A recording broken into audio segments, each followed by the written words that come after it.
Introducing Paddy Power's Hot Trot Jackpot, their new free-to-enter horse racing competition. Every Saturday, pick 5 horses in a free Lucky 31 bet for your chance to win the guaranteed £10,000 jackpot. T&Cs apply. 18+. BeGambleAware.org.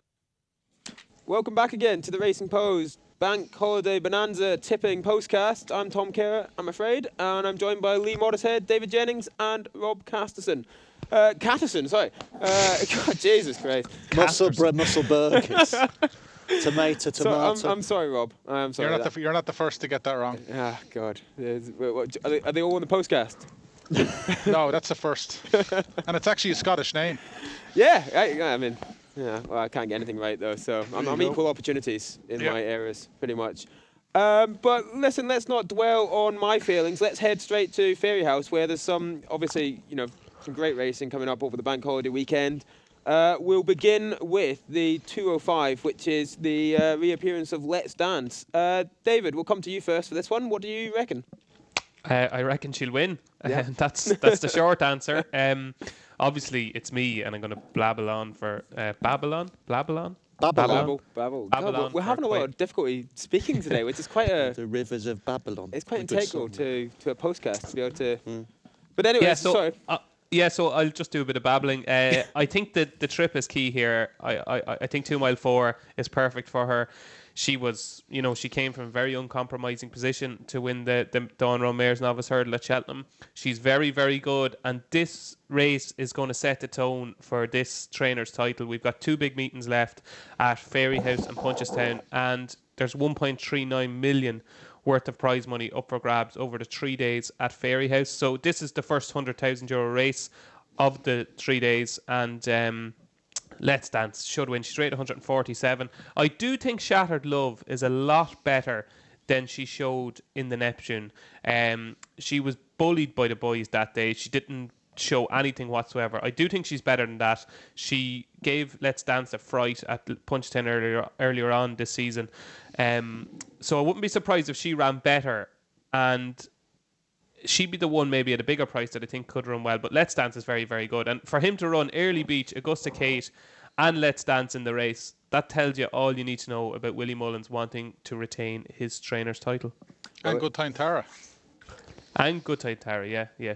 It's shaping up to be a fantastic finish to the season. Of course, last year we had the equivalent over on this side of the Irish Sea when we had Willie really going for the British trainer's title, just getting squeezed out of it by Paul Nicholls.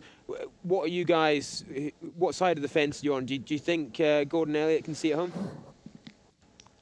Do you want to go first, Rob?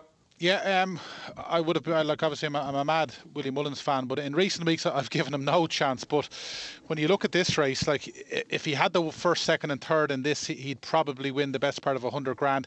You've got York Hill running as well. You've got handicap hurdles in Cork on Sunday, Fairyhouse Tuesday. The Irish National literally is going to be maybe the winning and losing for Willie. If Gordon wins it, that's it. It's game over. If Gordon was to be second and Willie didn't win it, it'd probably be game over. But we're 7-4 now, Willie. We're 2-5 Gordon. Willie could cut the gap in half on Fairyhouse on Sunday alone. And I give him no chance. But when you look at the card more and more, you just say to yourself, he might just be able to pull this off. Yeah, he's got some big guns coming out. And another one, of course, in the Ryanair Gold Cup Novice Chase is York Hill. Lee, do you think there's any danger there to York Hill? Well, it's dangerous in the sense that York Hill is sometimes a danger to himself. He clearly needs a bit of managing. Ruby Walsh managed him brilliantly at the Cheltenham Festival. That was a superb ride to win the JLT. Clearly he's on by some way the best horse in the race, but so sometimes York Hill is a bit kamikaze in the way he runs. Looking forward to seeing him again. I think, isn't this a race that Willie's never won, guys? Yep. He'll win it this time though, won't he? He should, yeah. York Hill, though, is funny. I remember talking at Cheltenham preview nights before the festival, and my theory on York Hill was that I hated the way he jumped, I hated the way he was keen in his races, I hated everything about him, but I thought he was a certainty. And I think that sums him up, is that he basically does everything wrong, but he's got so much natural ability that he gets by. And the funny thing about York Hill is, though, he was scrambled over the line at Aintree last year when he beat Le Parisienne, and then he was beaten a 4-9 in the Novice Hurdle at Punchestown. Now, that would be worrying if you were going to take a short price bet York Hill. And the other negative is obviously that the race is right-handed, and he jumps to his left, markedly to his left.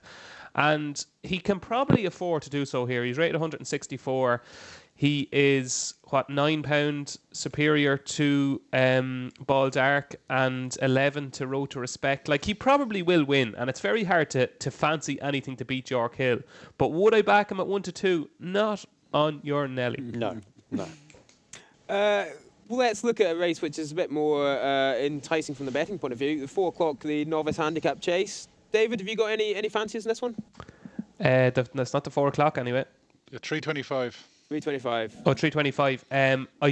I think Gordon will win this with Third Opinion. Don't Touch It is the most interesting one here, and he could be absolutely chucked in. He's rated 143.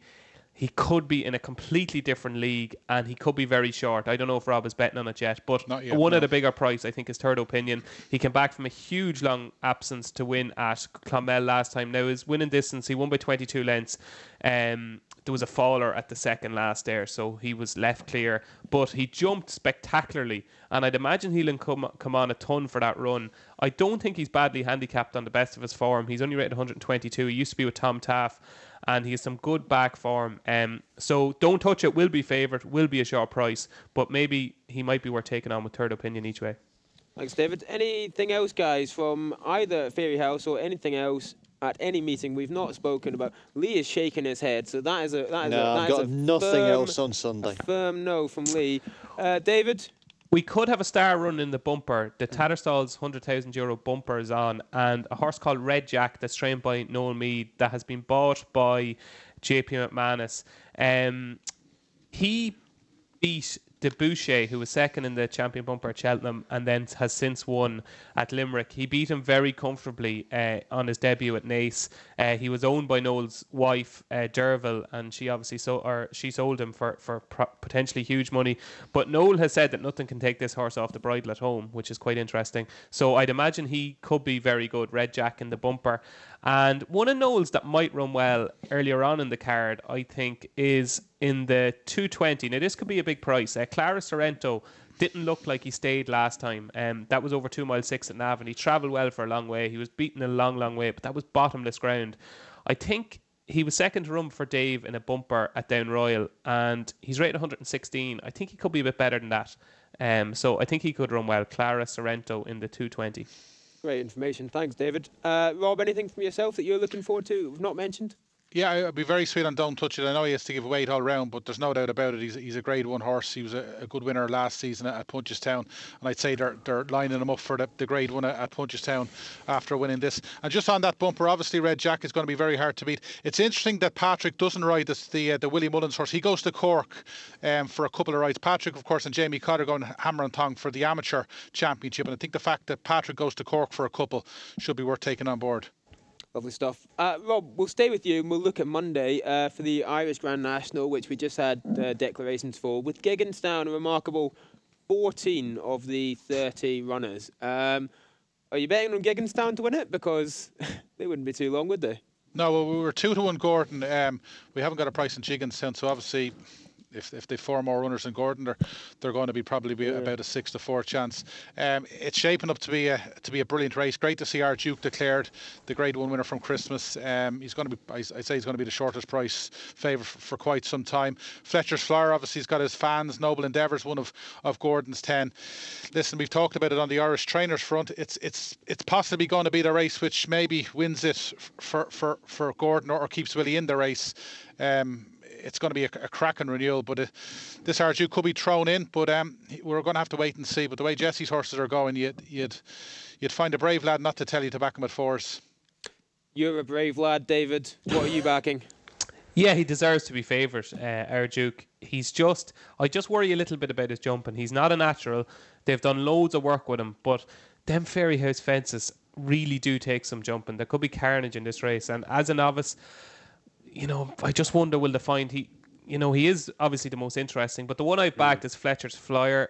He was 16-1 earlier on in the week. I thought that was very, very fair. I was reading an interview with Harry Fry from last November, I think, or possibly October, and he was asked about Fletcher's Flyer, and he says his whole season has been geared towards the Irish National, and we're working backwards. He needs to go right-handed. He needs a long trip, and he likes decent ground. So he obviously won at Punchestown last year. He won the 3 mile 5 handicap chase in quite decent style that day. His handicap mark has been reasonably well preserved. He's only off 145. He's a front, like he likes to race prominently, and I think that's certainly a bonus around Fairyhouse. He's a good jumper, and I thought he ran well in the Reynolds-Town at Ascot. Yeah, Fletcher's Flyer for me. What price is that, Rob? Fletcher's Flyer, second favourite at the moment at 10 to 1. 10 to 1.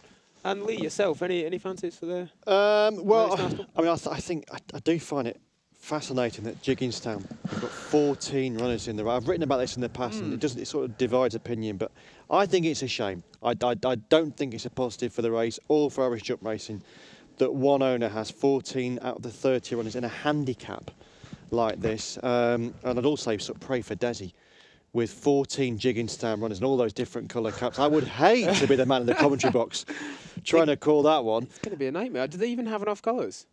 Well, they have to have sashes, won't they, or something? I think some of them are wearing hurling helmets as well. Is that right? So, yeah, I think it's a shame. I think the fact that 17 of the 30 are owned by Jigginstown or JP is a shame. Give me some positive news. It's a great race, Lee. It is a great race, but I think it's spoiled by one owner having 14 runners. If it was an Ascot now, you'd be ranting and raving saying how brilliant a race it is. No, listen, if it was the Royal Hunt Cup and 14 rowed by Godolphin, I'd be saying that is but it reflects the way things are in Irish jump racing, and I think it is worrying. But I think Jigginstown will win it, and I sort of hope they will too, because I've backed Tiger Roll.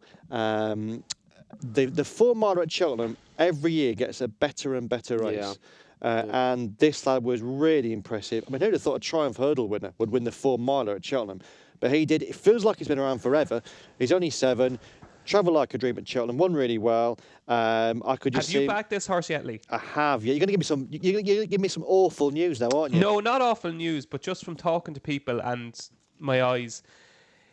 The Cheltenham fences are a hell of a lot easier to jump than the Fairyhouse fences. That's a bold statement, isn't it? Oh, no. Just ask any of the jockeys in Ireland. I did a piece with Katie Walsh and Ross O'Sullivan, and they said if you put the Fairyhouse fences and transported them into Cheltenham, there will be carnage. Right. Absolute carnage. They're huge. Like, they're brilliantly presented fences at Fairyhouse, but they're big and they take jumping. And Tiger Roll loved the fence at Cheltenham because he could flick through the top of them. He jumps low. And I just worry, is there going to be too much in those fences for Tiger Roll? That's my worry. Like, he'll probably go out and win now. But I just wonder, does he jump too low for Fairyhouse? So you're just thinking he won't even get to, Ballyhack first time? Yeah, Ballyhack, top of the hill. I don't know. Like, I just don't think the shape that he makes over his fences will suit Fairyhouse. But look, that could be bullshit. Well, that is quite depressing for me. But thank you, DJ. Yeah. Wait, harsh truths. That's what we deal with in the Postcast, isn't it? That's life in general. It is life in general. Facing up to harsh truths. But not on a bank holiday. So hopefully we have given you some great winners. Actually, just before we leave, just if there's anything that you fancy over the next 3 days that we haven't mentioned, speak now if ever hold your peace. DJ? I'm trying to think of what other races there are. Go to Rob first. Rob? Yeah. It was a good hand pass there, Rob. Yeah, it was. Well, luckily for Lee, I've backed Tiger Roll in the Irish National, so hopefully we'll have bragging rights over DJ. Sorry, lads. Yeah, there's nothing else. I'd say just watch out for Willie horses in the handicaps. He's well represented over the 3 days between Cork and Fairyhouse, so I'd say he'll have something well handicapped. I have one for you. Well done. Yeah, it's in the 440. That Glascairn handicap hurdle. It's a €100,000 handicap hurdle on Tuesday, and it is a horse train. It could be a big player in Gordon Elliott's bid for the title. A horse called Vineyard, trained by Gordon, with 6 to Ballyandy in the Betfair hurdle off a mark of 126. He's only off 123 in Ireland. He's relatively lightly raced, and I think they think he's got a few pounds up his sleeve. So Vineyard. Veinard in the 440 at Fairyhouse on Tuesday. And I'm at Kempton tomorrow, and I had a positive word from Marco Botti on Velvet Revolution in the Queen's Prize, famous old race at Queen's Prize, last race at Kempton, and our Racing Post news editor, Mr. Andrew Scutts, who is itching to get on these postcards. He is dying to get on this show. Itching to get one. Absolutely, yeah. So much so he said we had to pass on that he very much fancies Simon Dow's Roundabout Magic to complete a hat-trick in the 5:05 at Brighton, the Streamline Taxis 2020 handicap. I feel in the reader's interest, so I have to point out here that Andrew backs every Simon Dow runner. Well, there is that. He is unfailingly loyal, but he was particularly sweet on Roundabout Magic. Okay. But you are right. Yeah, but there we go. Listen, an absolute feast of tips here. Thanks so much to my guests, Lee in the studio, David in Ireland, and Rob from Paddy Power. It's been an absolute pleasure, guys. I hope you enjoy your 72-hour betting and boozing benders. I certainly will. Hope you enjoy your cake, was it, Lee? White chocolate and raspberry cheesecake. White chocolate and raspberry cheesecake. Mary Berry recipe. Lovely, lovely stuff. And whatever you are doing this weekend, I hope you have a great time. Back lots of winners. Enjoy the bank holiday. And do tune in again on Monday for our review show, in which we'll also be looking ahead to the Craven meeting at Newmarket as the flat really gets going. Thanks again and have a great weekend. Paddy Power stream all UK and Irish racing live on your mobile, tablet or PC. Unlike some other high street bookies, Paddy Power, you beauty!